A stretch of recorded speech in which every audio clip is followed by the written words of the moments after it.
كانوا قليلا من الليل ما يهجعون وبالأسحار هم يستغفرون بسم اللہ الرحمن الرحیم۔ شروع کرتا ہوں اللہ کے نام سے جو بڑا مہربان نہایت رحم والا ہے۔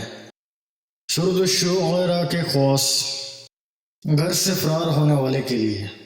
اگر کوئی لڑکا یا نوکر گھر سے بھاگنے کا عادی ہو تو سورۃ الشعراء کو باوضو لکھ کر موم جامع کر کے لڑکے یا نوکر کی گردن میں باندھ دے، اللہ تعالیٰ کے حکم سے بھاگنے سے رک جائے گا اور گھر میں اس کا دل لگے گا، خوف و ڈر سے نجات کے لیے۔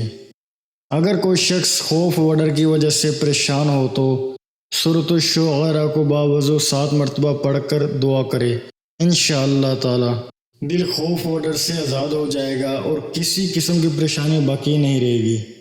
اس طرح کے مزید اسلامک ویڈیوز کو دیکھنے کے لیے آپ ہمارے چینل اسلامک دعا انفو کو سبسکرائب کریں تاکہ آپ کے پاس ہمارے نئے آنے والی ویڈیوز کو نوٹیفیکیشن بر وقت ملتا رہے۔ اللہ تعالیٰ آپ کو اپنے حفظ و امان میں رکھے، آمین۔